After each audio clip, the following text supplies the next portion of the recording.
Good morning, Zoomers. Good morning, guys. Can you guys hear me? Everyone's muted? No. Oh, okay. So, guys, I wanted to show you some dates. And You guys are muted. Yeah. so let me know if some of you guys can recognize what these dates are all about. Anyone knows what the dates mean? Those are the Fed meetings, yes. So these are going to be the next Fed meetings for the whole year of 2024. And you'll see that we have one in March 20th, which is the one that's coming next. And then we got the May 1st, June 12th. The next one is on July 31st, September 18th, November, and December. So one of the things that we know is that the Fed said that they're going to lower the rates 3 times in the next year, or this year, 2024. So there's going to be 3 rate deductions, in the next 11 months.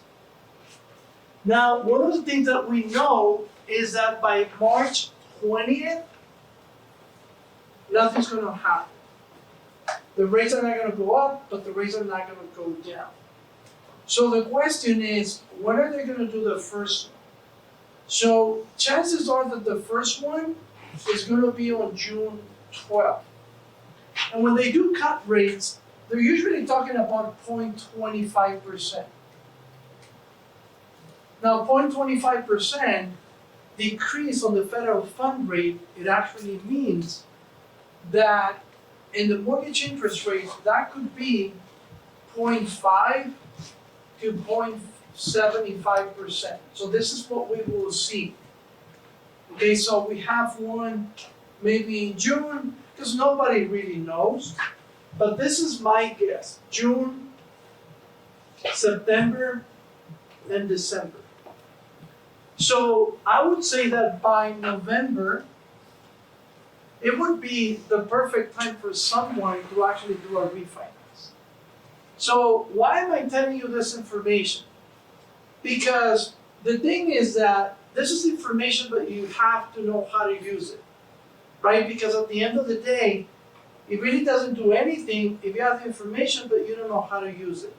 So one of the things is that someone can tell me, well, if the rates are going to go down, and maybe we're looking at November, December, then it would be a good idea if I wait to purchase a property until November and December. That could be a valid question for someone, especially for a client. But let me ask you something. What do you think it happens when the interest rates go down? What do you think it happens to the property values? Prices go up. The prices go up, right? So if someone tells you that, and that would be kind of like an objection, I would say, well, the thing is that you can buy a property right now at a decent price, not wait to purchase a property at a higher price, at a lower rate. You can purchase something right now, and then in November, I can always refinance and lower your payment. I mean, considering that you will make your payments on time, considering that you will hold your job, one of the things that I can do is that I can lower that payment in the future. So you buy at a decent price now, and I can lower the payment in the future. So that would be one of the things that you need to know in order for you to give that information to a client, right? So another thing that you should know based on this information is that you gotta communicate this to your clients, especially to your past clients. Because you don't have a lot of past clients that when they bought a property, they bought it at a 7.5% interest rate. So the thing is that when is gonna be the best time for them to refinance? Well, the best time, my guess, would be until November. But see, the thing is that they're gonna get a lot of information, a lot of documentation from different banks telling them to do it now. You gotta be very careful, and you have to have that communication to your past clients, because remember, these are gonna be banks, these are gonna be loan officers that are gonna be calling your clients, telling them, hey, you gotta refinance, this is the best time. And not necessarily right now is gonna be the best time. If you were to ask me, when do you think is gonna be the best time? I think it's gonna be after July. That's my guess. After July, it would be the best time to refinance. So one of the things that I'm doing, and one of the things that you should be doing, is that I'm communicating that information to my past clients. So I want to show you something that I'm sending to all my past clients. And this is what it says, guys. Dear Robert, as I mentioned to you last year in 2023, because I've been in communication with my past clients, for the last 5 years. But last year in 2023, I kind of gave them a lot of information in regards to the interest rates for 2024.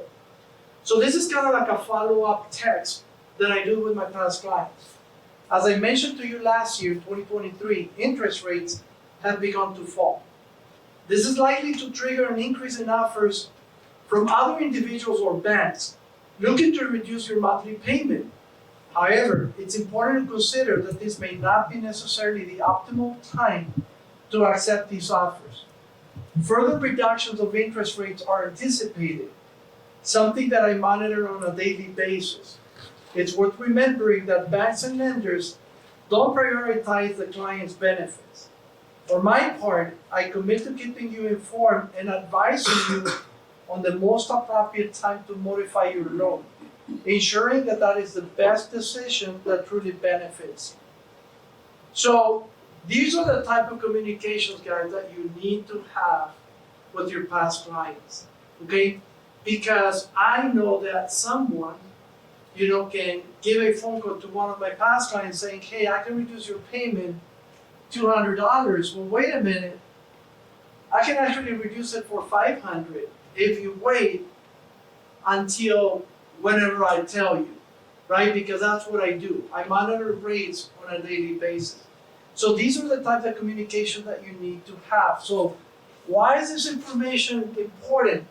Well, the information is important because you kind of know the dates and you kind of know the time frames, and you got to communicate this to your past clients. Any questions in regards to that, guys? Any questions, any comments? Questions, comments? No? Okay, so the other day, guys, I was doing a meeting. And on that meeting, I was doing a difference between linear steps and exponential steps. And what I mean by exponential means that you double any time that you do a step. So it's 2, 4, 8, 16, 32, 64. You keep doubling up. That's exponential. So the difference that I was making, it was between linear and exponential. See, if I was to do 30 linear steps, the example that I was doing is that I was going to get maybe as far as the restaurant if I do linear steps. But if I do exponential steps, how far do you think that I can actually go? And see, I was very surprised when I heard this, because if this is the world, I can do 20.5 circles around the world. If I do 30, just 30 exponential steps. So think about that one, guys. 20.5 circles around the world with 30 exponential steps. Now, the thing is that in our business, one of the things that I've noticed is that we do a lot of linear steps. See, we go 1, 2, 3, 4, 5, and sometimes it takes a long time to get to our goal. So the question is, how do you do exponential steps? Like, how do you know if you're doing an exponential steps? Well, think about this one. An exponential step would be something that makes you faster and something that makes you better. So what is it that we do in our business that if we change the strategy, it could make us a lot faster? What would be one thing that you think that it will make us faster? Instead of phone calls, a video? So one of the things that Maria's saying is that, hey, instead of a phone call, why don't we do a video? Yeah, definitely, because if you do phone calls one by one, how many people can you actually reach, let's say in the 4-hour span, right? Maybe you're gonna be able to reach, I don't know, maybe 10, maybe 15, maybe 20. But see, if you do a video, you're gonna spend on the video maybe 30 minutes, but there's gonna be a lot more people that can do that video. So it's kind of like the same message, but in a different strategy. On a strategy that will give you a faster and a better response. So one of the things that I always talk about is like, hey, what is it that you need to do to become faster and better? So video, it's a perfect example. Can anyone tell me about another example? So let me tell you something. When you do a search, what do you usually search? Like when you do a search, if you want to find something, what do you usually go to? Google, right?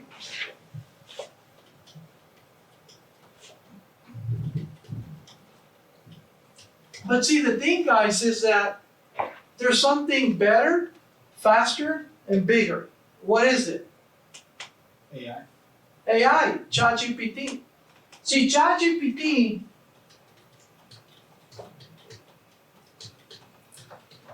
it's Google in steroids. It's faster, it's better, and it's bigger. Anyone knows exactly what ChatGPT does? Does anyone know what ChatGPT does? On the technical part of it. Is it Google that interacts with you?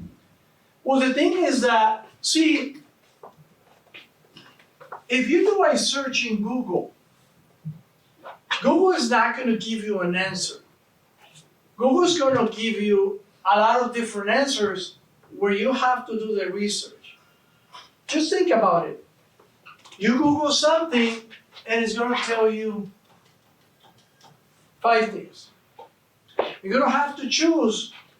You're going to have to do the research on those 5 things to see what's the answer that actually fits for you. And that's how it works. But see, what ChatGPT does is work for you. Because ChatGPT gives you the answer directly.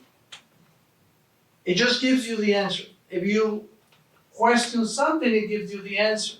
You don't have to search it. You don't have to go, because that's what ChatGPT does. What ChatGPT does is that he does a search for you. And not only he does a search for you in Google, but he does it through all the different internets, all the different informations, all the different books.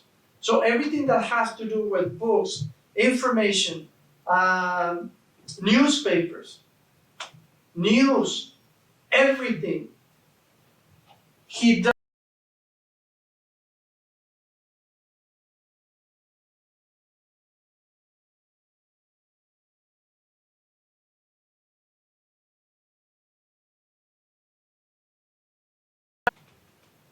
Why do you think a lot of people are not using it? Why do you think a lot of people are not using it, guys? So what would be the answer? They don't know how to use it. They don't know how to use it. They're not used to it. They have a habit of going to Google. And see, that's a very, very big habit that people have. As a matter of fact, now regardless, instead of doing searching, you say Google it. Well, just Google it, right? So the thing is that you have that habit and you cannot break this habit. But see, the thing is that I've been trying to use ChatGPT a lot more, and it's a big changer, guys. It's a game changer. It's faster, it's bigger, it makes me better. But the thing is that I gotta break the habit because when I open my computer, the first thing that I do is Google, right? But see, now I'm changing that. You know, hi ChatGPT, when I open my computer, ChatGPT is the one that appears on my screen. Because I need to use it more. Because that's the direction that we're going, guys. See, let me give you another example. See, when you talk about Facebook and TikTok, which one do you think is more popular? Which one do you think is bigger? Which one do you think is going to give you a faster result? TikTok. But see, the younger generation says, oh, Facebook? Oh, you're an old guy. Because now the thing is TikTok. Well, the thing with Facebook is that that's a company that is extremely, extremely good. And they're going to find ways to compete with TikTok. But at the end of the day, if you're not in TikTok, you're not growing, guys. You're definitely not growing.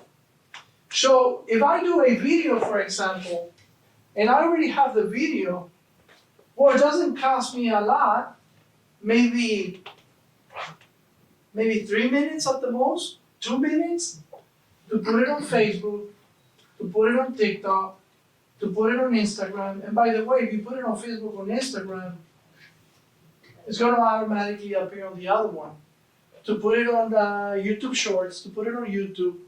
So why do I do all the platforms? This is exponential growth.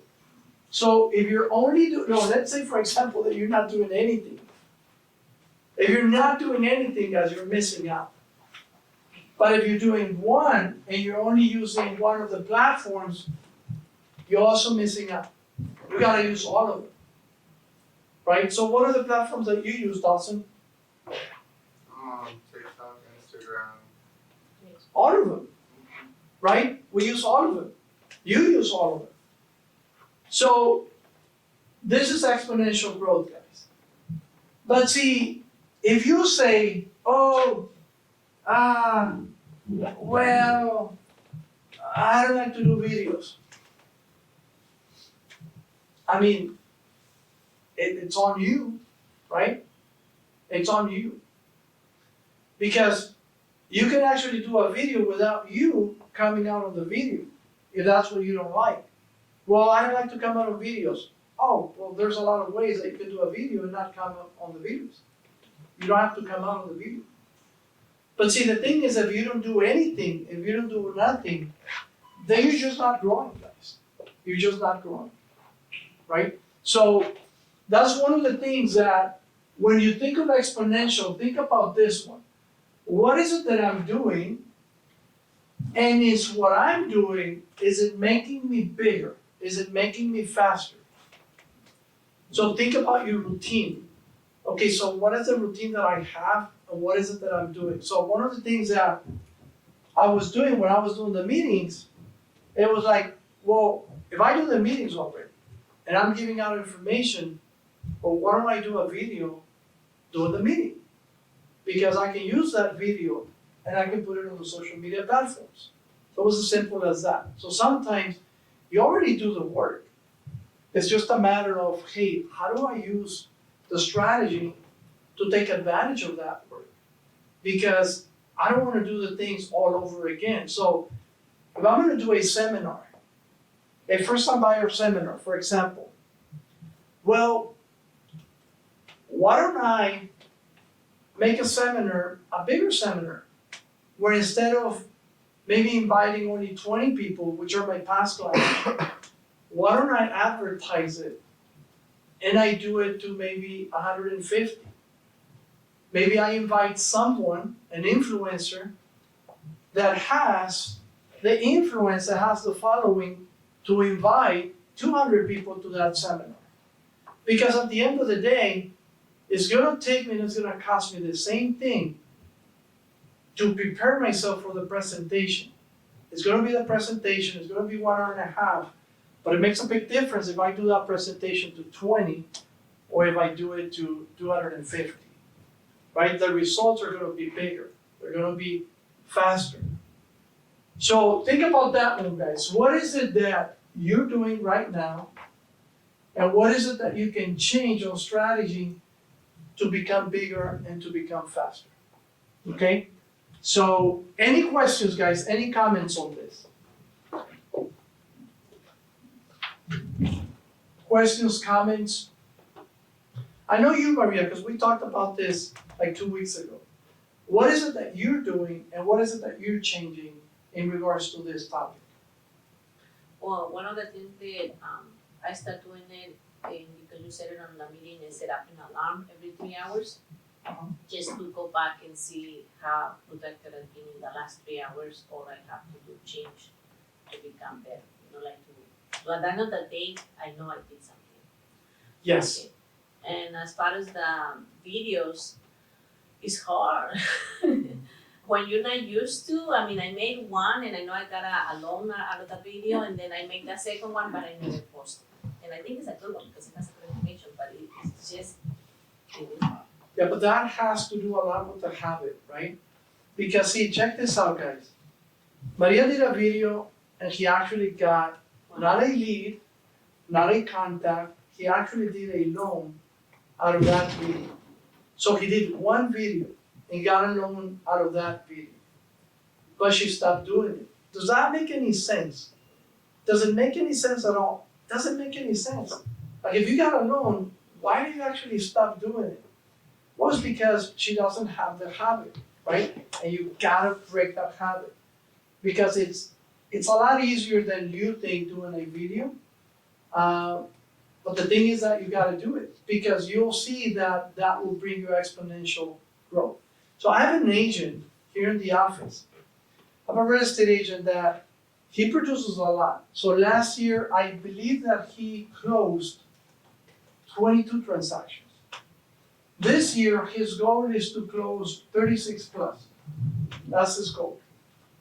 But see, check this out. 90% of his business comes from social media. 90%. And the reason I know is because I do all his loans. And I know exactly how he gets his business. And 90% of it comes from social media. And I would say that 80% of that 90% comes from TikTok. So all he has to do is do a video, post the video, and he starts taking the calls.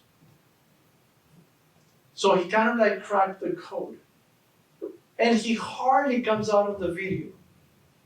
See, what he advertises on TikTok is the actual property. But it has to be a specific type of property. It's not like any property. Like he knows exactly what type of properties he has to put in to get the calls. He has to know how to put it in, so all the little tricks, the bells and whistles that you need to do, he knows it, and he's making a killing out of it. Okay, so the thing is that you just gotta do it. You just gotta do it. So one of the things that I would suggest you to do, so I was listening today in the morning, one business news, and the business news was that Jeff Bezos and Bill Gates They just invested in a company. And of course, it's $1 billion plus company. But check this out. See, the company, what it does is mining. And what they mine is cobalt,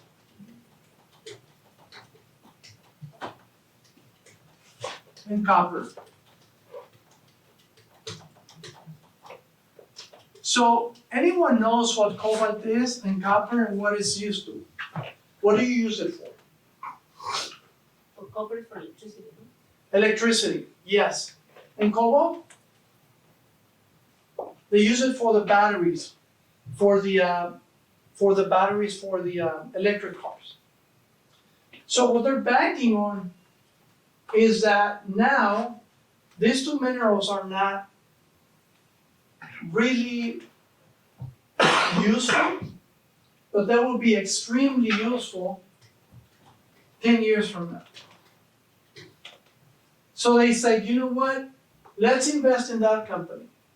But see, the thing is that it's a mining company. So why would they invest in a mining company? Well, the difference between this mining company is that they use artificial intelligence. That's the biggest difference. And see, you know how you have Google Maps?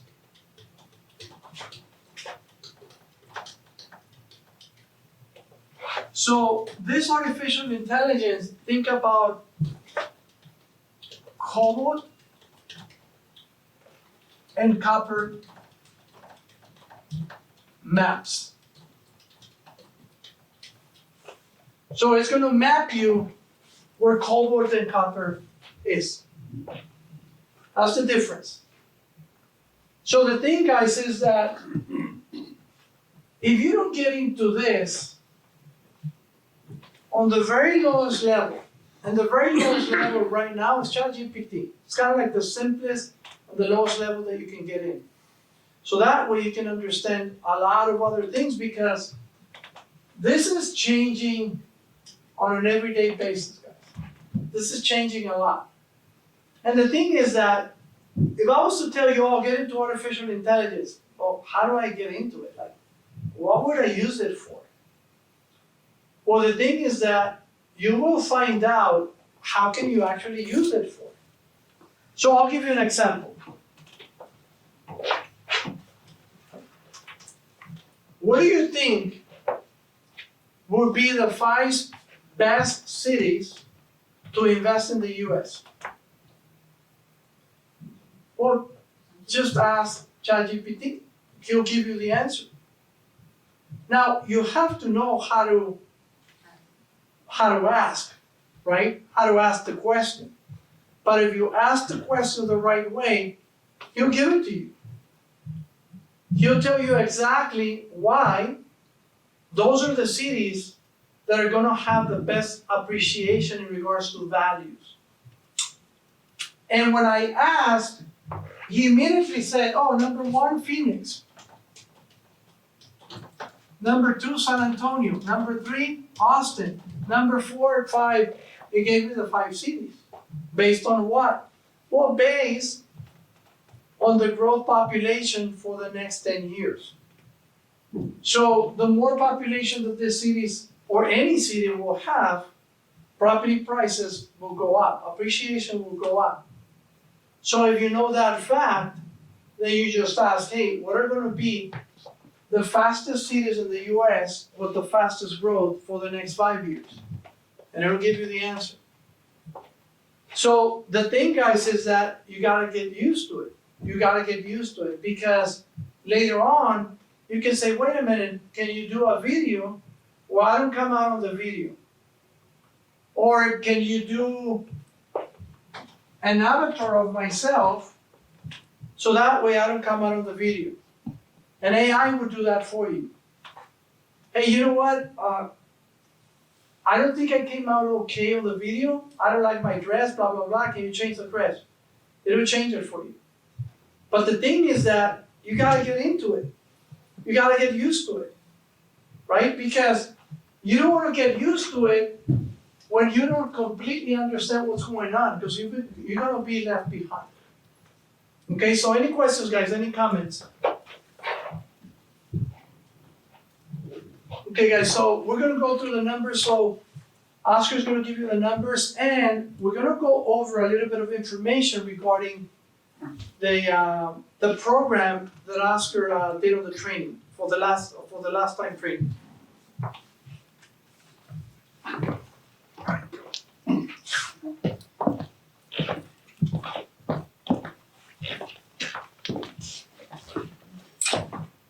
Hey guys, how are you? Just briefly, last week we had a meeting about the Dream for All program, where we discussed that the Dream for All is not actually for all people. That you needed to qualify a client. Once you get it qualifying, they give you you provide a pre-qual letter. The pre-qual letter will be uploaded into the system of the FHA. The system will be available until April. So once April, they're projecting to have the portal so the client can upload their pre-qual letter. It will go into a lottery. Once it goes into a lottery, the client will receive a letter saying that they got approved, and then they can start looking for a house, and they have 90 days to look for a house. That is the process for the Dream All. If you have any questions, just let me know. If you were not in the meeting, ask one of your colleagues or let me know directly, or Jose Pulido. Jose Pulido is very familiar with the program. As far as Jorge was talking to about artificial intelligence, I'm just going to piggyback. For those who have iPhones, in Spanish we say les va la roña. How can you say it in English, Jose Pulido? Huh?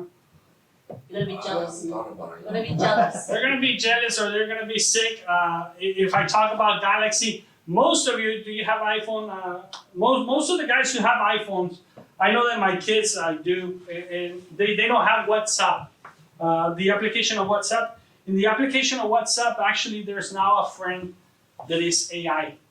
So in the application of WhatsApp, the other day, for whatever reason, is Gonzalo in the meeting or not in the meeting? Gonzalo, are you in Zoom? So probably he's watching football, soccer, so we're gonna leave him alone for now.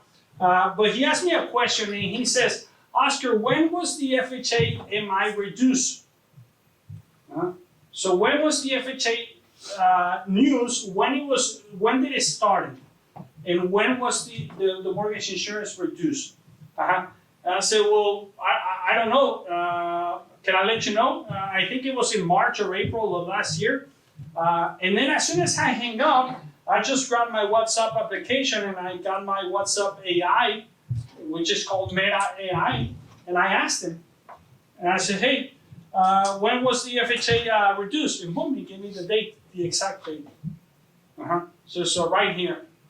And I just copy paste and I forwarded to Gonzalo, and he told me thank you. So imagine how much time, like Jorge was talking, how much time Gonzalo took. I mean, when he was talking to a client, because he had to be talking to a client, and then to call me, I didn't answer at the first time because I don't answer Gonzalo's phone calls at the first time. So I leave it, see if he leaves me a message or not, if it's important or not. Then I call him back, and then he asked me a question, and then I forgot that I had this AI in WhatsApp. But then I just Googled it, because most of you, correct me if I'm wrong, Maria, but you don't Google in the phone. You're very familiar with Google. Do you Google on the phone? I mean, you're very familiar, but most of you don't Google on the phone. You Google on the computer. But this one on WhatsApp, I mean, just remember, I mean, I have all the information and I can ask him all the. It's not as good as ChatGPT. It's not as good because there are many softwares that provide you AI. It's not as good as ChatGPT, but it's a solution. So iPhones don't have that. iPhone does have that, so you can download the application. It's just that for whatever reason, the TikTokers like Dawson, they don't want to download the WhatsApp. Oh, because I do have WhatsApp. I use WhatsApp a lot. So you should have it. You should have it then. And how do you look for it on WhatsApp? It's this circle that you have it on the corner. So this circle is the Meta AI friend.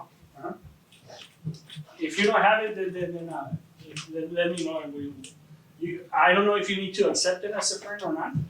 But You might is have that to something you want? download the newest version of WhatsApp. Dawson said that you have to download the newest version of He WhatsApp. say something before and I decline. Okay. Okay, so for me, for example, if I ask you, there you Yeah, go. it has a little circle. Uh-huh. If I ask you, what is the gross up income on a conventional loan? Most of you are gonna know. On a conventional loan, most of you are gonna tell me 1.25. If I tell you what is the gross up income on Social Security on an FHA, 50% of you are gonna know. They're gonna tell me 10%. What is the gross up income in a VA loan? Maria? So, huh? 0.25? No. So you just ask AI. And the difference between Google and the artificial intelligence, as Jorge was saying, is that Google sometimes takes you to the competition. And if it takes me to the competition, then it's whether is it the right information or is it not? I mean, because I don't want it to go to the competition and just go to, for example, Rocket Mortgage, and then Rocket Mortgage is providing me the information, and I go, well, is that the right information or is that the information that Rocket Mortgage is using? So that's very critical, and that's what Google does. This one, they provide you with the right information coming from the right source. So just so you guys will know, excellent information from Jorge. I think the submissions are getting better. Clients are calling me left and right. They're very desperate. A client called me yesterday. The interest rates went up on Friday and Monday, as you know. And Friday they went up tremendously. So a client called me and he asked me for numbers over the weekend, and I gave him the numbers, and he says it was high balance 7.25. And he asked me, can you lower it to 6.5? And I said, no. He says, well, if you don't lower it for 6.5, then I don't submit the loan. I said, well, then there's, nothing that I can control unless you wait for me on Monday. And if you wait for me on Monday, I will let you know if I can get you a better interest rate. But it's just, the interest rates are the interest rates. Monday came back. Monday, the interest rates went up again. So I called him and I said, you know what? The interest rates went up again. So I'm sorry, but I cannot improve your rate. I'm just sorry, but I cannot improve your rate. It is what it is. And he says, well, submit the offer. Can you lower it in the future? That's the projection. The projection is that in November, like Jorge just said, interest rates are going to be down. And once you get on, well, how much it costs? It will cost you this. Well, we'll discuss it better later on. I says, well, submit the offer. And clients are very desperate, very desperate. The left and right, they're coming to my office. They're coming to my office with no taxes. There was a client that her business is all in cash. She says, I don't have taxes. I don't have any deposits. I have $100,000 cash. I want to buy. God, one more time. The real estate agent very desperate also because the client wants to buy. I mean, it's amazing how clients want to buy right now. So the market is not bad. Clients are like crazy wanting to buy. Crazy wanting to buy. So it's our responsibility just to guide them. I mean, if you don't have bank statements, if you don't have money in the bank, if you don't have this, you need to file your taxes. We can help you filing your taxes, but you need to file your taxes. So it's our responsibility to guide them, and there's a lot of market out there. Any questions, any comments? Oh, we have a question from Dennis on the chat. He says, how do you come up with ideas for videos? For ideas for the videos. Mainly how the market is reacting, Dennis. How the market is reacting, that's how we go with the videos. Obviously, Jorge has more ideas, and Jorge does a lot of, he goes into a lot of, what do we call it, podcasts. So whatever the podcasts are talking about, then you apply it to your business, and that's how you go with the videos. But it all goes back, for me, it all goes back to how you feel comfortable. And how you feel comfortable is going to be the best video. Maria said that she has a video and then she hasn't posted the second video. I can tell you, Maria, that the most critical person when I create a video is myself. And I always go to Dawson. I said, Dawson, I'm repeating, like I said. And I said, is there a problem with the video? No, that's you. So I said, well, why don't you cut it? I mean, because I'm repeating and I'm repeating the same things. And Dawson told me one thing that made a lot of sense to me. He says, well, that's how you are. I mean, that's how you always talk. So if that's how you are and that's how you always talk, then No, but video. for me, it was, and that's how you learn with your mistakes. The information it is a great information what I'm talking about, but it's too long. And I'm talking too long, like a minute, 15 seconds, I mean, something like that. So I had to cut it because when I'm talking, it's like, already I don't know what I said, I got confused at the end. So I've been cutting it, and then now I have it like, I think it has to be like 50 seconds, 40 seconds to be a good video. And now it's like, I lost my point. Now I don't like it because it doesn't communicate the information because it's really good information, but too long it doesn't work. So like, it has to have certain seconds. I don't think it gets into a minute to have a good video. It has to be seconds. And I didn't know that, so. For me, I mean, a great video, it has to make sense to me. I mean, to me personally. See? But once I do it, I leave it in the hands of Dawson. 2 minutes, I need 2 minutes. Dawson, have I ever rejected a video that you have created for me? Never. So if it makes sense, I just leave it in the hands To of me, it makes Dawson. sense with a minute and 15 seconds. That's when a full communication is giving great, understandable. I cut it and it lost. It get Well, you lost. can go to 1 minute and a half. Okay, so you have 1 minute and a half. I do. Yeah. Well, no, but to make that video is hard. To make it a long video for a minute and 15 seconds is So hard. it's hard That to make it is long and is- it's hard to make it short. It's easy So to what make is it it? shorter. It's easy to make it shorter, but then I don't feel that I'm giving the right information how I wanted to give it. I need more time, and that's when I think I recorded probably like, I don't want to say 150, but 50. I would do a video of what you just said. I would do a video of that. Hey guys, you know what? I want to do videos, but the thing is that I talk too much, blah, blah, blah. I do this, I do that. So I'm going to try to do my best. So hopefully I can bring you the right information. Keep So watching. stay Wait for tuned. me. Stay tuned. But And that's a video. Do you record me? So I just put a minute. But it has to make sense to you. It has to make you happy. For me, it's always like guidelines. Guidelines make me very happy. A scenario that I was able to fix, it makes me happy. Oh, a client had this scenario, another lender was not able to do it. I did it. It makes me happy. Let's make a video. Jorge, I mean, researched a lot about companies. And I know, have you noticed that Jorge was always talking about companies? I was talking about Bill Gates, and I was talking about Apple, and I was talking about Ford. And there's one, so whatever the companies, and that's what makes him feel comfortable, those are his videos. And then you plug in your mortgage. But, I mean, for me, the only people that have criticized me, like I said the other day, is myself and the guys from high school. The only guys that have criticized me. They're never gonna buy from you. They're never gonna buy from me. The guys from high school are the rowdiest guys that you can meet. The rowdiest. So those are the only ones that have criticized me. Other than that, my colleagues from college, my colleagues at the club that I go to, they're all asking me questions. Hey, what about this program? What about the Dream Hole? What is that program about? I mean, I'm playing tennis, and I'm playing tennis with a group of people that are lawyers and doctors, and they're asking me about those programs. It's amazing. It's amazing. So do it. It helps a lot. If that's how these people think, imagine the clients. I think I'm gonna ask them. That's it.